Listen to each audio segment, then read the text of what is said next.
प्रिय विद्यार्थियों, कल हमने अध्ययन किया था दीपदान एकांकी जो रामकुमार वर्मा की थी। दीपदान का हमने पढ़ा था कि दीपदान का क्या महत्व है, किस प्रकार उन्होंने दीपदान किया, पता न्याय का जो त्याग है किस प्रकार का त्याग था। और आज हम बीए सेकेंड ईयर हिंदी साहित्य द्वितीय वर्ष हिंदी साहित्य, उसमें आज हम अध्ययन करेंगे उदय शंकर भट्ट की एकांकी बीमार का इलाज। अर्थात बीमार का इलाज जो एकांकी है ये एक सामाजिक समस्या पे और एक अंधविश्वास पे हमारी जो एक धारणाएं हैं उसको इंगित करके ये एकांकी लिखी गई। बीमार व्यक्ति जैसे एक विनोद होता है, एक कांतिचंद होता है, दोनों मित्र होते हैं और जो विनोद है वो कांतिचंद के वहां गांव घूमने जाता है और घूमने जाता तो बीमार हो जाता है। बीमार हो जाता तो सोचा वहां फिर कांतिचंद उसको डॉक्टर को दिखाने की सलाह देता है। जो कांतिचंद के जो पिता डॉक्टर होते हैं जिसका नाम है डॉक्टर गुप्ता, और वो उनको देखने के लिए जैसे बुखार आ रहा है तो दिखाते हैं। और उधर जो दूसरा एक मित्र होता है वो किसी वेद को लेके आता है। फिर जैसे नौकर होता है, नौकर कहता है कि नहीं जो झाड़ फूक वाले ओझा होते हैं वो इलाज करेंगे। और जैसे फिर दूसरा एक मित्र होता है वो किसी और डॉक्टर हरिश्चंद्र को लेके आते हैं, ऐसे करके उसका इलाज करते हैं। जब वो बच्चा जो विनोद होता है वो दवा लेने से मना कर देता है, वो पागल मित्र हो जाता है कि ये बात बता रहा है, ये बात बता रहा है, अब मुझे कौन सी बीमारी है मुझे खुद को भी पता नहीं और इनको भी पता नहीं। कोई आ रहा है कोई झाड़ फूक से हो रहा है, कोई कह रहा है कि ऐसे हो जाएगा, कोई कह रहा है जड़ी बूटी से हो जाएगा, कोई वेद जी को ला रहा है, कोई डॉक्टर को ला रहा है, तो वो बच्चा दवा लेने से मना कर देता है। और अंत में जब डॉक्टर साहब वो जो गुप्ता है वो कहते हैं कि ये एक व्यक्ति बीमार नहीं, ये पूरा परिवार ही बीमार है, क्योंकि इनका सबका इलाज करना पड़ेगा, क्योंकि इनको पता ही नहीं है कि क्या हो रहा है, कौन बीमार है और बीमार को किस प्रकार उसको दवा देनी चाहिए।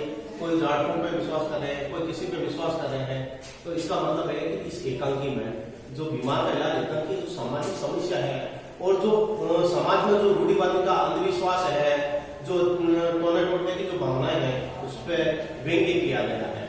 तो हम आज पढ़ रहे हैं उदय शंकर भट्ट।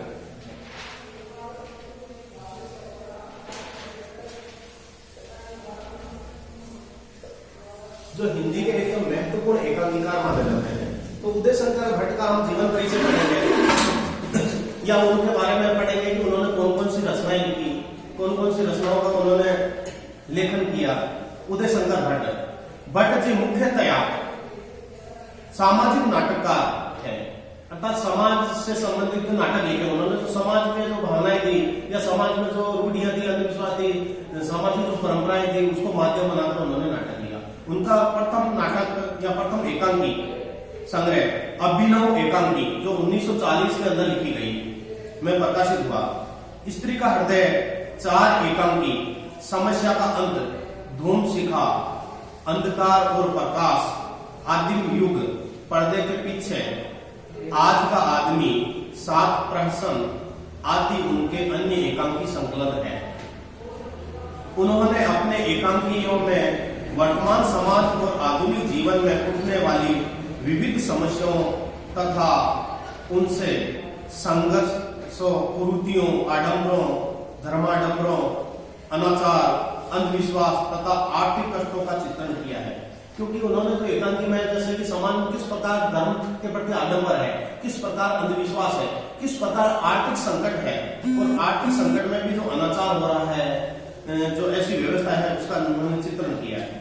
उन्होंने अपनी नाटक रचना का उद्देश्य, अर्थात उनकी जो नाटक लिखा है या जो एकांकी लिखी उनका उद्देश्य क्या है।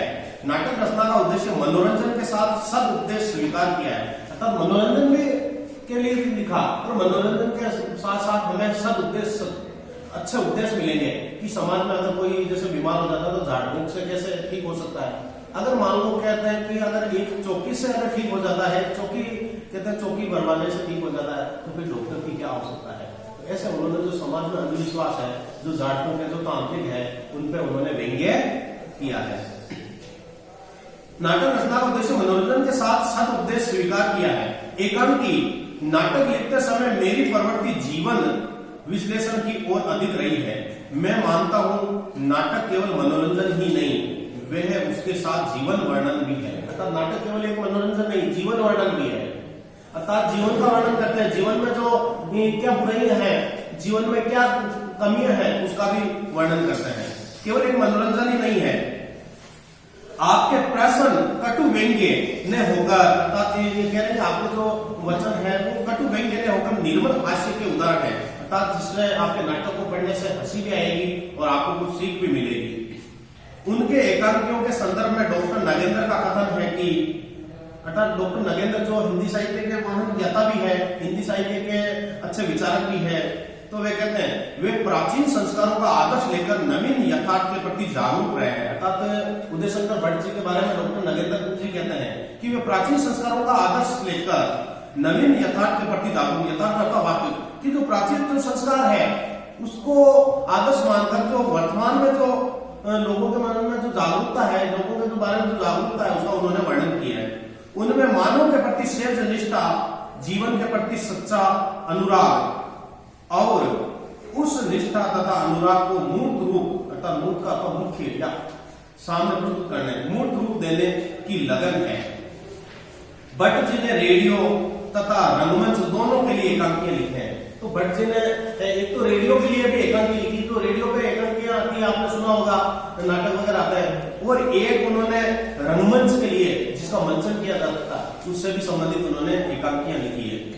भट्ट जी की सबसे बड़ी देन उनके भाव नाट्य है। भाव नाटक जिसमें भावनाएं उत्पन्न हो जाए, अर्थात व्यक्ति पढ़कर एक अलग विचारधारा उत्पन्न हो जाए। भट्ट जी ने अपने चरित्रों के बारे में लिखा है कि मेरे नाटकों में चरित्र के अनुसार घटनाएं होती है, घटनाओं के अनुसार चरित्र नहीं। कितनी अच्छी बात है कि मेरे जो नाटकों में चरित्र के अनुसार, जैसे चरित्र है उसके अनुसार घटनाएं घटित होती है, न कि घटनाओं के अनुसार चरित्र होता है, ऐसा नहीं है। तथा मेरे सामाजिक एवं हास्य मूलक नाटकों के पात्र या तो मेरे मित्र या वे लोग जिन्हें मैंने बहुत नजदीक से देखा है। ये कह रहे हैं कि जो मेरे हास्य मूलक जो नाटक है, या तो वो मेरे मित्र हैं जो नाटक में मंचन कर रहे हैं, वो या तो मेरे मित्र या मेरे नजदीक रहने वाले या निकटतम रहने वाले हैं।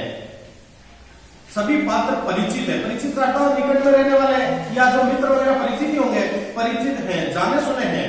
उनकी दुर्बलताएं हैं, कुरूपताएं खुलकर व्यक्त हुई है, अर्थात उनमें क्या कमियां हैं, क्या उनका जो कुरूपताएं है, क्या उनके रूप में कमियां हैं या क्या उनमें विचारों में कमियां हैं, वो खुलकर अर्थात स्पष्ट रूप से व्यक्त हुई है। लोगों के घर चाय पीते, बातें करते, हंसी मजाक करते मैंने उन्हें और उनकी पत्नियों, बहनों, माओ को अपने नाटकों का पात्र बनाया। अर्थात भट्ट जी कह रहे हैं कि जो मेरे मित्र है या निकटतम जो संबंधी है उनको पात्र बनाए जिनको मैं जानता हूँ, और उनकी पत्नियां या स्वयं कहीं भी जाते हैं, चाय पीते, चाय के साथ में ठाका लगाते हैं, कौन कौन सी बातें करते हैं, कैसी जो धार्मिक बातें होती है, कैसे सामाजिक बातें होती है, कैसे अंधविश्वास संबंधी जो बातें होती है, उसको उन्होंने अपने नाटकों में स्थान दिया है।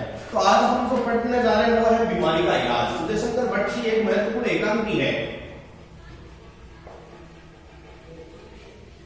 और उस एकांकी का नाम है बीमार का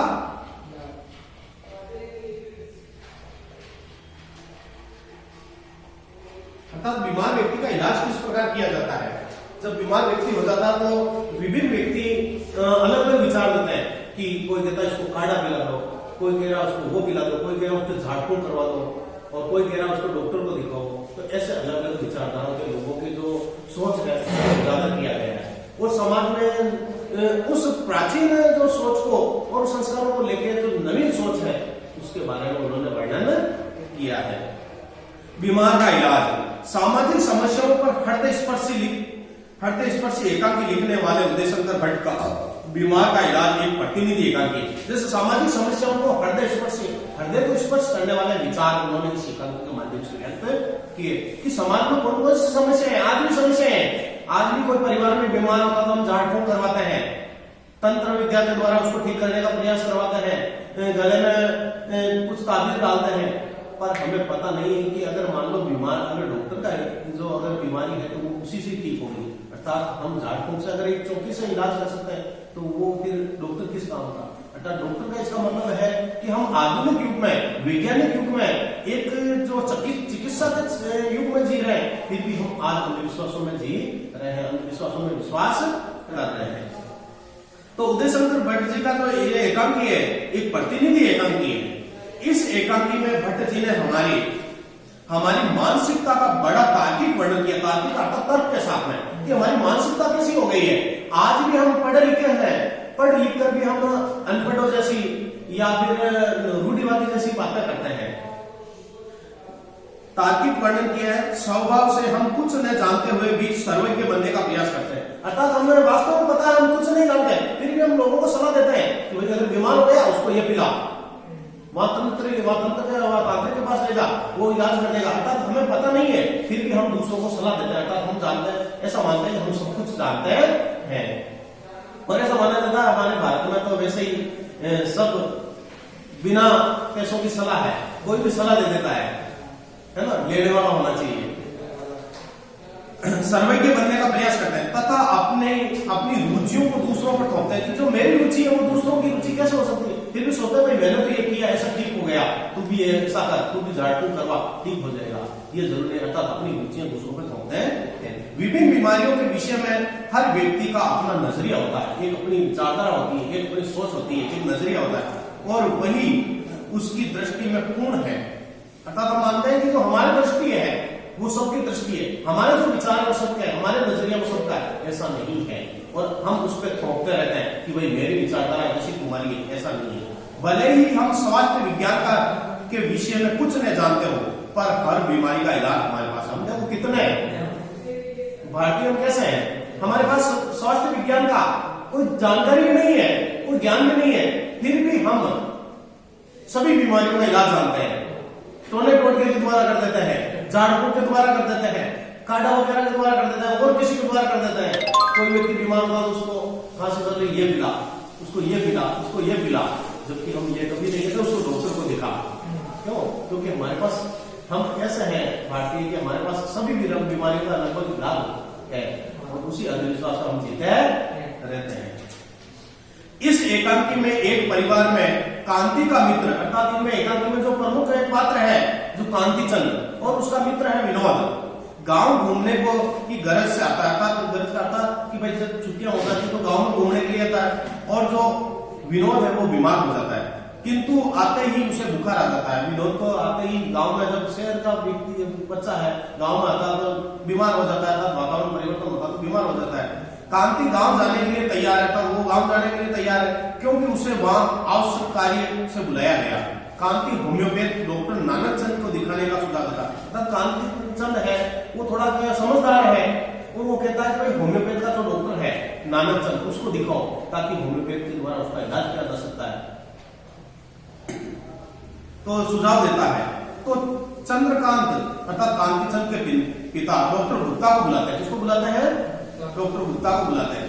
माता सरस्वती मंदिर से पंडित जी को बुलाकर आती है। देखो अलग अलग परिवार के सदस्य है, कोई डॉक्टर को बुलाता है, जो कांति चंद के पिता चंद्रकांत है वो चंद्रकांत है वो डॉक्टर गुप्ता को बुलाते हैं। और उसकी माँ मंदिर जाती है, मंदिर से वापस आती है तो पंडित जी को बुलाती है, बुलाकर विनोद का मार्जन कराती है, अर्थात उसका उपचार करवाती है। पंडित जी मंत्र की ताकत की बात करते हैं। तो मंत्र में इतनी शक्ति होती है कि बीमार व्यक्ति ठीक हो सकता है, बुखार आया हुआ व्यक्ति ठीक हो सकता है। पंडित जी वो अपने विचारों के बारे में बता रहे हैं। इसी समय डॉक्टर गुप्ता आ जाते हैं और विनोद को देखते हैं। उसकी माँ पंडित जी को लाती है, उसके पिता डॉक्टर गुप्ता को लेकर आते हैं। तो फिर वो पंडित डॉक्टर आ जाते हैं और विनोद को देखते हैं। तभी कांति की बहन शांति, कांति की बहन का क्या नाम है? शांति। शांति के साथ वेद हरिश्चंद्र आ जाते हैं, फिर वेद जी भी आ जाते हैं जिसका नाम है हरिश्चंद्र, आ जाते हैं और वे विनोद को देखते हैं। अर्थात इधर डॉक्टर भी आ जाता है, वो भी देखते हैं, इधर पंडित जी भी देखते हैं, इधर वेद जी आ जाते हैं, वो भी देखते हैं। पर डॉक्टर गुप्ता के आने पर वे नाराजगी व्यक्त करते हैं। तब डॉक्टर आ जाता है तो बाकी अन्य जो वेद है पंडित है ये नाराजगी व्यक्त करते हैं कि डॉक्टर को क्यों बुलाया, इलाज तो हम ही कर देते हैं, झाड़ फूक के द्वारा, मंत्र के द्वारा कर देते हैं, जड़ी बूटी के द्वारा कर देते हैं या औषधि के द्वारा कर देते हैं। तो नाराजगी व्यक्त करते हैं। चंद्रकांत वेद जी को मूर्ख मानते हैं। अर्थात जो चंद्रकांत है वो किसको मानता है? वेद जी को मूर्ख मानते हैं, क्योंकि वो डॉक्टर पे विश्वास करता है। अर्थात चिकित्सा में जो विश्वास है या आधुनिक युग में जीता है तो वो कह रहा है कि वेद जी वगैरह है, पंडित जी वगैरह है, झाड़फूक वाले मूर्ख है। तो जो चंद्रकांत है वो वेद जी को मूर्ख मानते हैं। गर्ग का नौकर है जो वहां उनके चंद्रकांत का जो घर का नौकर है वो कहता है झाड़फूक के द्वारा ठीक हो सकता है। तो झाड़फूक द्वारा विनोद का इलाज कराने का प्रस्ताव देता है और ओझा को बुलाता है। ओझा का अर्थात उपाध्याय, ब्राह्मण वगैरह होता है जो झाड़ फूक का काम करता है, ओझा जी, उनको बुलाते हैं। बुलाने को कहता है। इसी तरह के प्रयोग विनोद के साथ नए नए प्रयोग होते हैं। इसी तरह के विनोद में नए नए प्रयोग, कोई क्या सलाह दे रहा है, कोई क्या सलाह दे रहा है, कोई क्या सलाह दे रहा है, तो विनोद घबरा जाता है, सोच रहा है कि उपचार कौन सा लूं। इसने तो कह दिया ये काढ़ा लो, इसने कहा कि ये ताबीज पहन लो, किसी ने कहा ये बांध लो, किसी ने कहा ये टेबलेट ले लो, किसी ने कहा ये ले लो, तो वो घबरा जाता है। वो सोचा कि कौन सा उपचार लूं, घबरा जाता है। वे किसी की दवा न लेने की बात कहता है, और वह कहता है कि मैं किसी की दवा नहीं लूंगा, अर्थात मुझे पता नहीं दवा किसकी लूं। तो वे किसी की दवा न लेने की बात कहता है। घर वालों की हालत देखकर डॉक्टर कहता है, घर वालों की हालत देखकर डॉक्टर कहता है कि इस घर के सभी लोग बीमार हैं, इस घर के सभी लोग बीमार हैं, क्योंकि सबकी सोच अलग अलग है, सभी अंधविश्वास में जी रहे हैं, कोई किसी में जी रहा है। तो वो डॉक्टर जो गुप्ता होता है वो कहता है कि ये तो सभी बीमार है, अर्थात इनका एक का इलाज नहीं करना, सबका इलाज करना पड़ेगा, ऐसा लग रहा है।